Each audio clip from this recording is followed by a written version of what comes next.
बच्चों, हम पढ़ रहे थे सर्वनाम। एक बार उसकी परिभाषा दोबारा पढ़ लेते हैं।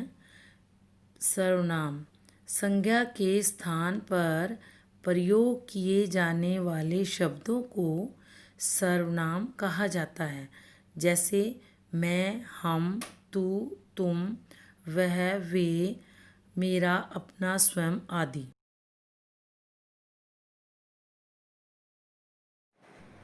सर्वनाम के भेद। सर्वनाम के 6 भेद हैं। नंबर 1 पुरुषवाचक, नंबर 2 निश्चयवाचक, नंबर 3 अनिश्चयवाचक, नंबर 4 प्रश्नवाचक, 5 संबंधवाचक, नंबर 6 निजवाचक सर्वनाम। सबसे पहले हम पुरुषवाचक सर्वनाम के बारे में बात करते हैं। पुरुषवाचक सर्वनाम जो सर्वनाम शब्द किसी पुरुष के नाम के स्थान पर प्रयोग किया जाता है वे पुरुषवाचक सर्वनाम कहलाते हैं। जैसे मैं, तुम, वह आदि। पुरुषवाचक सर्वनाम 3 प्रकार के होते हैं। नंबर 1 उत्तम पुरुष। बोलने या बातचीत करने वाला व्यक्ति जिस सर्वनाम शब्द का प्रयोग अपने लिए करता है वह उत्तम पुरुष कहलाता है।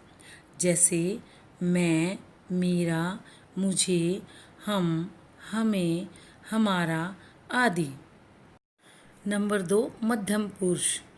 जो सर्वनाम शब्द सुनने वाले के लिए प्रयोग किया जाता है उसे मध्यम पुरुष कहते हैं। जैसे तू, तुम, तेरा, तुम्हारा, आप, आपका आदि। नंबर 3 अन्य पुरुष। जो सर्वनाम शब्द वक्ता किसी अन्य के लिए प्रयोग करता है वह अन्य पुरुष कहलाता है। जैसे वह, वे, उसका, उनका, उनकी आदि। बच्चों, इस चित्र में मैं खेलने जा रहा हूँ। यहाँ पर मैं अपने लिए प्रयोग किया गया है इसलिए यह उत्तम पुरुष है। और यहाँ तुम क्या कर रहे हो, तुम शब्द दूसरे सुनने वाले के लिए प्रयोग किया गया है तो यहाँ पर यह मध्यम पुरुष है।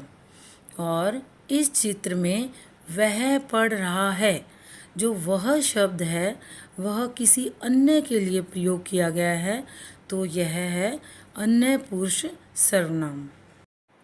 सर्वनाम का दूसरा भेद है निश्चयवाचक सर्वनाम। जो सर्वनाम शब्द निश्चित रूप में किसी संज्ञा शब्द के स्थान पर प्रयोग किए जाते हैं वे निश्चयवाचक सर्वनाम कहलाते हैं। जैसे यह पुस्तक तुम्हारी है। इसमें यह शब्द निश्चयवाचक सर्वनाम है। यह मेरी गेंद है। इसमें यह शब्द निश्चयवाचक सर्वनाम है क्योंकि यह निश्चित है कि यह गेंद मेरी ही है। अनिश्चयवाचक सर्वनाम जो सर्वनाम शब्द किसी अनिश्चित संज्ञा के स्थान पर प्रयोग किए जाते हैं उन्हें अनिश्चयवाचक सर्वनाम कहा जाता है। जैसे कोई सैर कर रहा है। यहाँ पर कोई शब्द अनिश्चयवाचक सर्वनाम है क्योंकि यह निश्चित नहीं है कि कौन सैर कर रहा है। अब नेक्स्ट है दूध में कुछ गिर गया है।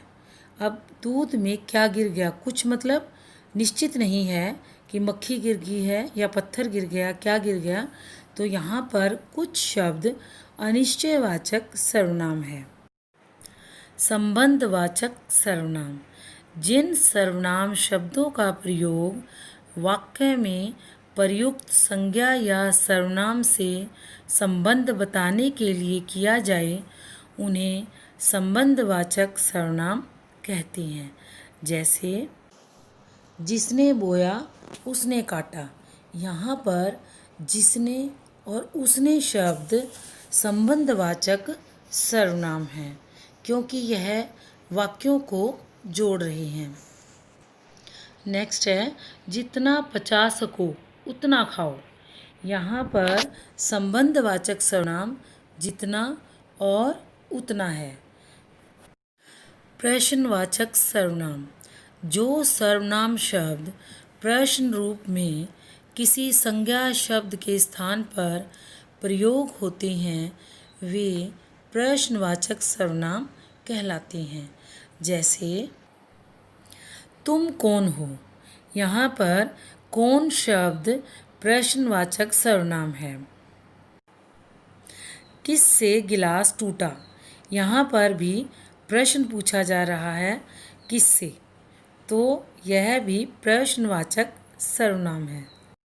निजवाचक सर्वनाम, जिन सर्वनाम शब्दों को कर्ता स्वयं अपने लिए प्रयोग करता है उसे निजवाचक सर्वनाम कहते हैं। जैसे मैं अपना काम स्वयं कर लूँगा।